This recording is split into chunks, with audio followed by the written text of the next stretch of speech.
Hello students, welcome back to PSC pi study circle. और आज की वीडियो में हम बात करेंगे 10th एनआईएस होम साइंस, जिसका कोड है 216, उसके चैप्टर नंबर 20 के बारे में, जिसका नाम है किशोरावस्था, रोमांच और चुनौतियाँ।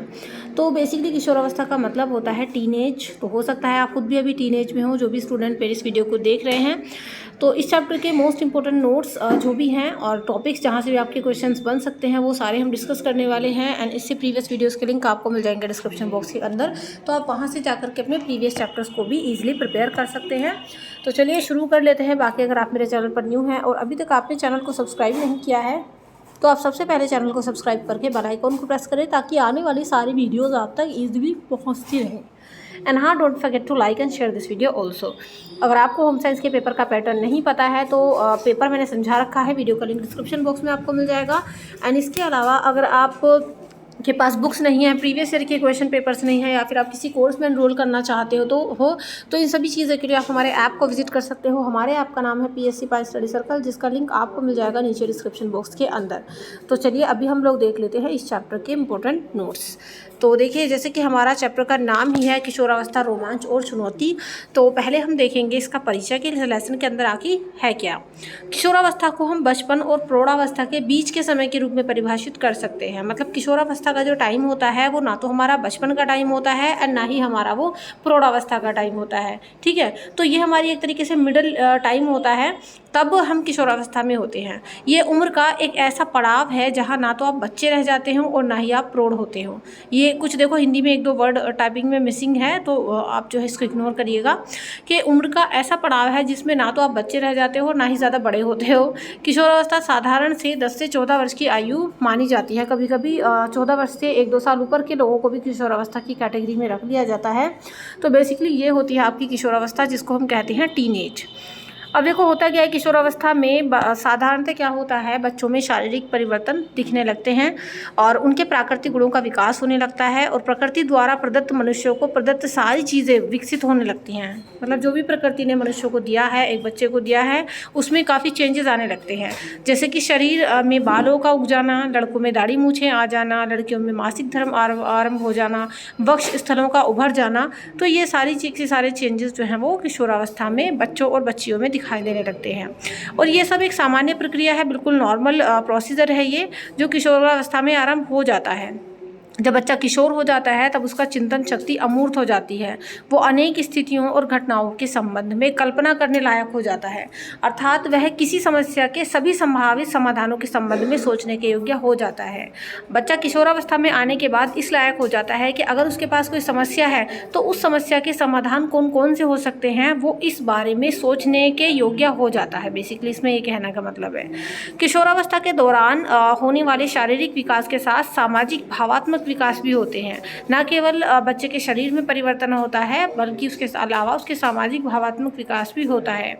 ठीक है, और शारीरिक परिवर्तनों के साथ साथ आदतों और व्यवहार में, मतलब बच्चों के जो उसकी हैबिट्स होती हैं, जो उनका नेचर होता है, उसमें भी काफ़ी सारे चेंजेस आने हो जाते हैं शुरू। दरअसल ये शारीरिक परिवर्तन इतने ज़्यादा आकस्मिक होते हैं, मतलब सडनली बच्चों को इतने सारे ये शारीरिक परिवर्तन फेस करने पड़ जाते हैं, अप्रत्यक्ष होते हैं, कि जीवन का सारा सधाव ढर्रा मतलब गड़बड़ हो जाती है। बिल्कुल एकदम सब कुछ नॉर्मली चल रहा होता है, एंड इतने सारे चेंजेस देखने के बाद सब कुछ एकदम गड़बड़ा जाता है। इससे किशोर का उलझन, अनिश्चय और दिग्भ्रम सा होने लगता है। ठीक है, तो किशोर बेचारे परेशान से हो जाते हैं, भ्रम सा पैदा हो जाता है, उनके दिल दिमाग में समझ में नहीं आता कि आखिर हो क्या रहा है, और उनके व्यवहार में एक अजीब तरह की अनिश्चितता उत्पन्न होने लगती है। अगर आपके साथ ऐसा हुआ है या फिर हो रहा है इवन अभी भी, तो आप मुझे कमेंट सेक्शन में ज़रूर बताइएगा कि yes ma'am, I am in teenage, आप ज़रूर लिखिएगा कमेंट सेक्शन के अंदर। तो ऐसा क्या है, देखो ऐसे में माता पिता का ये दायित्व बनता है, फ़र्ज़ बनता है कि वे बच्चों को समझाएं, उन्हें सिखाएं कि हाँ, जो कुछ हो रहा है वो एक नॉर्मल प्रोसीजर है, ये नेचुरल है सब कुछ, और ये हर एक इंसान के साथ होता है। तो ये तो हमने इस चैप्टर का परिचय देखा है। आइए कुछ और देख लेते हैं कहाँ कहाँ से आप लोग के क्वेश्चंस बन जाते हैं। देखो, नेहा 13 वर्ष की है और उसे लगता है कि उसकी माँ अब उससे प्यार नहीं करती। 13 वर्ष का बच्चा टीनेज में होता है और उसे अब अपने मित्रों के साथ बाहर जाने नहीं दिया जाता। उस पर कई रोक टोक लगाई जाती है, पाबंदियाँ लगाई जाती हैं, और कई बार उसकी अपने माँ के साथ बहस भी हो जाती है, भाई मम्मी रोकती होंगी कहीं जाने से तो अपनी मम्मी के साथ बहस हो जाती है उसकी। तो 2 उपाय सुझाइए जिनके द्वारा नेहा अपनी माँ के साथ अपने संबंधों में सुधार ला सकती है। तो आप बताओ, आप ऐसे क्या सुझाव दे सकते हो जिनके द्वारा नेहा की माँ अपनी बेटी के साथ अपने संबंधों को मधुर बनाने में योगदान कर सके। तो देखो, नेहा और उसकी माँ दोनों के लिए ही यहाँ पर सुझाव दिए गए हैं जो कि देखने चाहिए। एंड आप भी इस तरीके के सुझाव को ध्यान में रखिए। आप भी ज़िंदगी के किसी पड़ाव में जाकर पेरेंट बनेंगे, है ना, या फिर अभी तो आप फिलहाल टीनेज में हो, तो ये एक टीनेजर के लिए और उसके पेरेंट्स दोनों के लिए यहाँ पर सुझाव दिए गए हैं। सबसे पहले, अगर जैसे कि नेहा टीनेजर है तो एक टीनेजर के लिए सुझाव हो सकता है कि माता पिता पर अपने विश्वास करें, उनके दृष्टिकोण को समझें, वो क्या कहना चाहते हैं, उनका आदर करें, उनसे शिष्टाचार पूर्वक बातें करें और अपने माता पिता के साथ अपने घर का काम में हाथ बटाएं और अपनी सारे प्रॉब्लम्स उनके साथ शेयर करें। ये तो हो गया किसी भी टीनेजर के लिए या फिर नेहा के लिए सुझाव। दूसरा है माँ के लिए सुझाव। तो देखो, उससे माँ के लिए क्या सुझाव हो सकता है कि उसे पारिवारिक चर्चाओं तथा घर के कामों में शामिल करें। किसे शामिल करें? नेहा को। यानी माँ को भी क्या करना चाहिए? माँ को भी अपने बच्चे को, मतलब मान लो नेहा को, अपने घर के कामों में और जो भी परिवार में चर्चा चल रही होती है किसी टॉपिक पर, तो उसमें शामिल करना चाहिए। इसके अलावा उसके साथ समस्याओं को बांटें और उसे समझें, विभिन्न मुद्दों पर खुलकर बोलें और उसे परामर्श भी दें, मतलब उसे सुझाव भी दें। ठीक है, चलिए आगे बढ़ लेते हैं। और अभी मैं आपको बता दूं कि अगर आपको पीडीएफ चाहिए इस पूरी वीडियो की, so for PDF you can also join my Telegram channel. Telegram का लिंक आपको इसी वीडियो के नीचे मिल जाएगा डिस्क्रिप्शन बॉक्स के अंदर। इसके अलावा देखो बच्चों, उन शारीरिक परिवर्तनों का उल्लेख करो जो किशोर लड़कों तथा लड़कियों में एक समान है। मतलब कुछ ऐसे फिजिकली चेंजेस होते हैं जो लड़के तथा लड़कियों में एक से होते हैं। अब देखो कौन कौन से परिवर्तन हैं। पहली चीज़ है लंबाई व वजन में वृद्धि होना। ठीक है, लंबाई और वजन दोनों में वृद्धि होती है, लड़का हो या लड़की, जब वो टीनेज में आता है। इसके अलावा अंडर आर्म्स के नीचे जो है हेयर की ग्रोथ हो जाना। इसके अलावा जघन में हेयर का होना, या फिर मुहासे, फुंसियाँ, है ना, और इसके अलावा जनन अंगों का विकास। तो ये कुछ ऐसे मतलब लक्षण हैं, कुछ ऐसे चेंजेस हैं जो चाहे गर्ल हो या बॉय दोनों में ही होते हैं।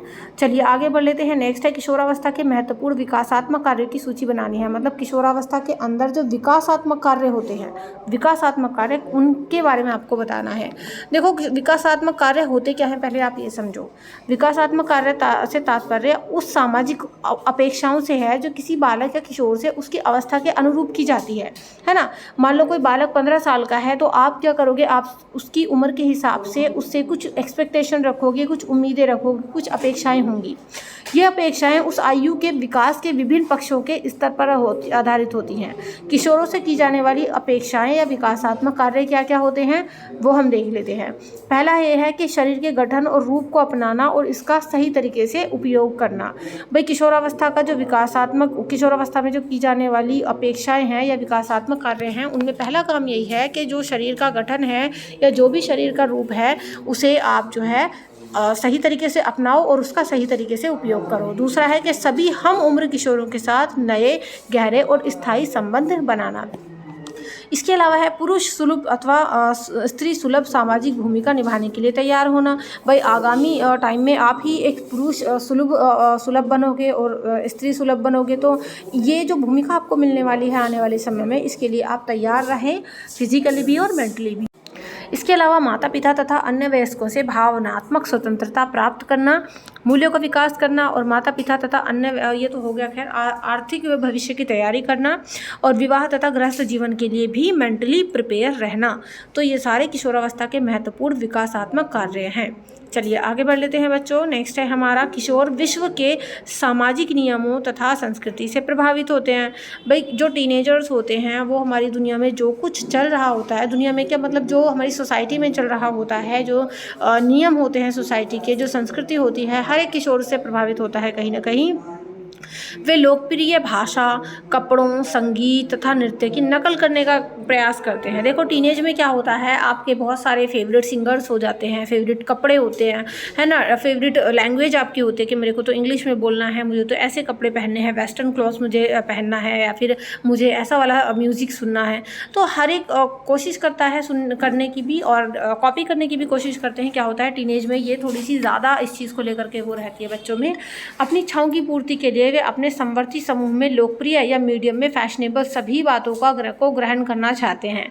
तो देखो, अपनी इच्छाओं की पूर्ति के लिए जो टीनेजर्स होते हैं वो क्या करते हैं, जिस भी वो अब एक मतलब ग्रुप पे रहते हैं, उस ग्रुप के हिसाब से खुद को फैशनेबल बनाना चाहते हैं, या फिर जो चल रहा होता है उसको कॉपी करना चाहते हैं, या उसके हिसाब से आगे बढ़ना चाहते हैं, है ना। तो ये सारी चीज़ें होती हैं। और इसके अलावा अपने समवर्ती समूह के साथ सहमति रखना सही है, लेकिन कई बार आप किसी विशिष्ट रुझान से असहमत भी हो सकते हैं। ऐसी स्थिति में आप क्या कर सकते हैं, ये आपको बताना है। ये एक तरीके से आपको सिचुएशन दे दी गई है ना। इतना लंबा चौड़ा ये क्वेश्चन नहीं कह सकते, एक सिचुएशन है आपको कि बताओ आप क्या करोगे।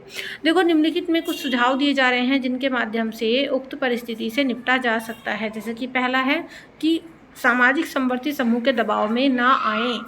ऐसा नहीं है कि जो आपका ग्रुप है, जो आपका फ्रेंड सर्कल है, वो हमेशा ही सही होगा। कुछ बातें गलत भी होती हैं। जो टीनेज में आकर बच्चे बहुत सारी मिस्टेक्स करते हैं, बहुत सारी गलतियां करते हैं। और कभी भी ये आप ना समझें कि यदि अन्य सभी किसी चयन में कर रहे हैं तो आपको भी वही काम करना चाहिए। कि भाई सब किसी एक किसी फैशन को या किसी एक स्टेटमेंट को फॉलो कर रहे हैं तो हमें भी वही करना है, ऐसा नहीं है। इसके अलावा यदि आपको किसी बात के लिए मना करना हो तो बेझिझक ना शब्द का प्रयोग करें। ऐसा नहीं है कि जो दूसरे कर रहे हैं बस हमें भी करना ही करना है, स्टाइल मारने हैं, शेखी दिखानी है, ऐसा नहीं होना चाहिए। इसके अलावा स्वयं को दोषी न समझें और मुझे माफ़ कर दीजिए शब्द का प्रयोग बिल्कुल भी ना करें। अपनी भाव मुद्रा भी शब्द के अनुसार रखें। जो आप कह रहे हैं उसी के हिसाब से आपकी बॉडी लैंग्वेज होनी चाहिए। बात करते समय सामने वाले व्यक्ति के साथ सीधे आंखों का सार्थक बनाए रखें, मतलब आई कांटेक्ट भी बनाकर रखना ज़रूरी है। इससे आप दिखते हो काफ़ी कॉन्फिडेंट। इसके अलावा आपके द्वारा किए गए हर काम के लिए दूसरों को स्पष्टीकरण प्रस्तुत ना करें। अगर आपने कुछ काम किया है तो ज़रूरी नहीं है कि उसका क्लेरिफिकेशन दें सामने वाले को हर वक्त। इसके अलावा संबंधों में अपना आत्मसात बनाए रखें। तो ये सारे पॉइंट्स हैं जो कि काफ़ी अच्छे रहेंगे किसी भी टीनेजर के लिए।